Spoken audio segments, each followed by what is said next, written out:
Welcome back to the News at 10. We're staying with our focus on World Environment Day. Joining me now on the News at 10 to discuss issues affecting our environment is Enviro strategist Michael Mweke. Thank you for joining us on the News at 10. Thank you, Amarachi, for having me.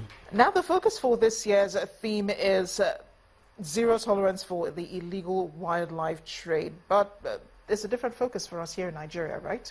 Yes, it is. It is not to say that we don't recognize the United Nations theme. Whilst we are taking that as the main focus, but we must also look at the intricate issues within our own borders. For Anambra State, for example, it is the erosion menace, and the theme is our collective ambition. Why is that? Anambra State has over 4,000, just over 4,000 square kilometers of landmass.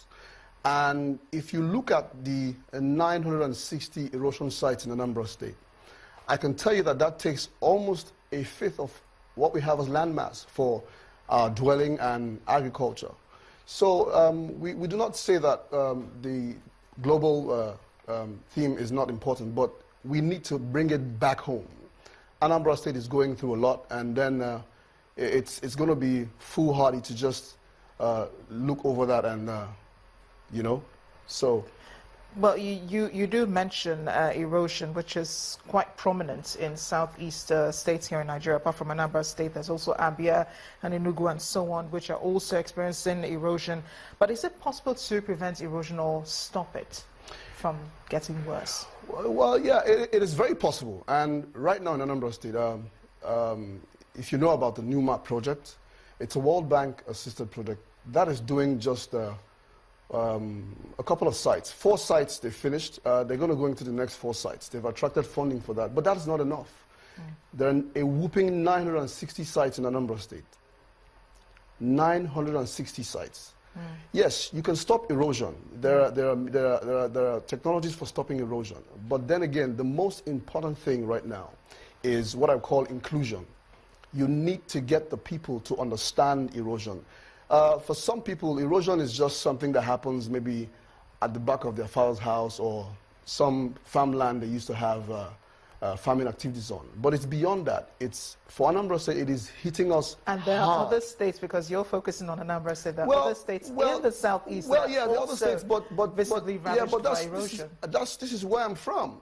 And I can't knock off the fact that I'm very emotional about where I come from. Okay. Yeah. Now, there are other issues facing the environment. There's also, you know, the oil spill in Ogoni land, and there's so much focus on Ogoni land right now because of that UNEP reports that finally has recommended the $1 billion fund for the cleanup, which will take about 30 years. 30 years, yes. Now, this is just Ogoni land, but there are other places in the Niger Delta that are also experiencing the oil spill.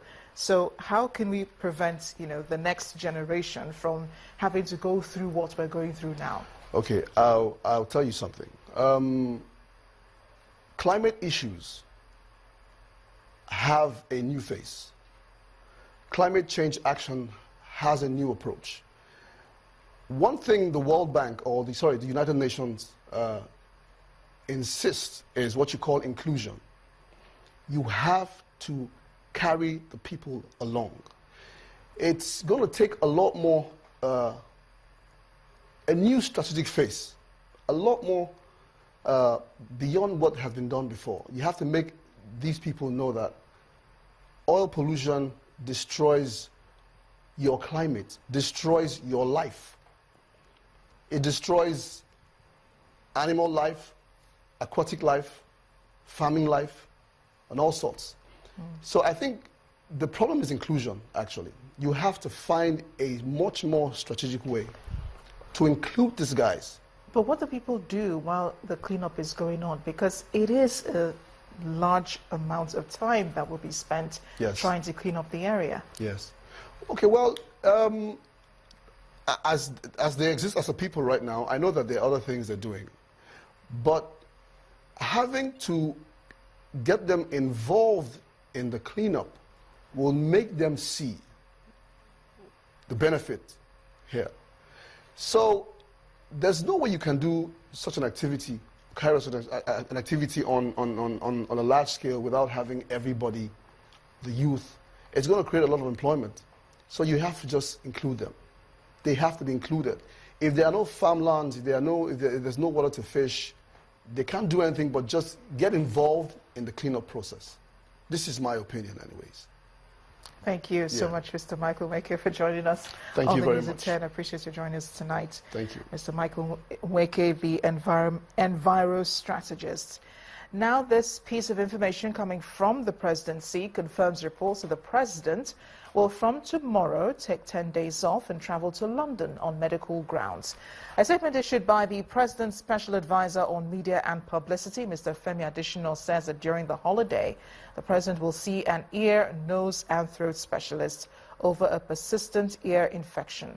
The president was examined by his personal physician and an ENT specialist in Abuja and was treated. Both Nigerian doctors recommended further evaluation purely as a precaution.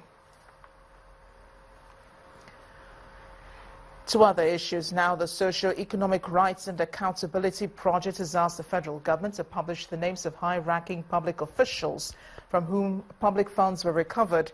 While welcoming the publication of the list of recovered funds by the federal government, SERAP is however asking government to spend the recovered funds in a transparent and accountable manner so as to remove opportunities for relooting recovered loot.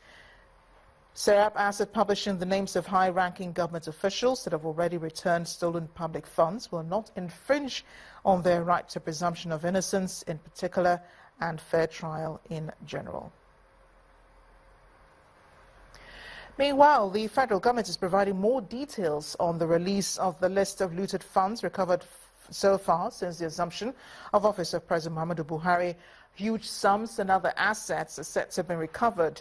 Meanwhile, some Nigerians are asking the government to publish names of the looters as promised.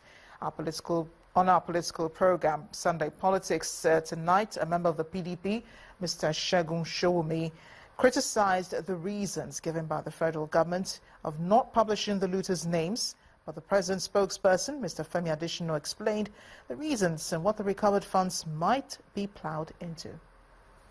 What would have made us proud would have been to list out the names of those who have returned this money, that we may name them to shame them. Let me tell you what it has done. What it has done is that it has stereotyped anybody and everybody that ever worked in government in the time, especially the last administration, as thieves. That's a very major indictment. Well, the president said he would mention names, but even if he erred, it's better to err on the side of caution. It's always better to err on the side of caution because it came up. And legal opinion was that it was premature to mention those names. So for me, I think it's a demonstration of strength on the part of the president in that he did not mention those names again, contrary to what he had said earlier. It shows that he buys into the opinions of other people because legal minds came up to say, don't mention these names yet. It will have implications legal if you mention those names. And he bought into it. I think rather it's something we must commend and applaud than condemn.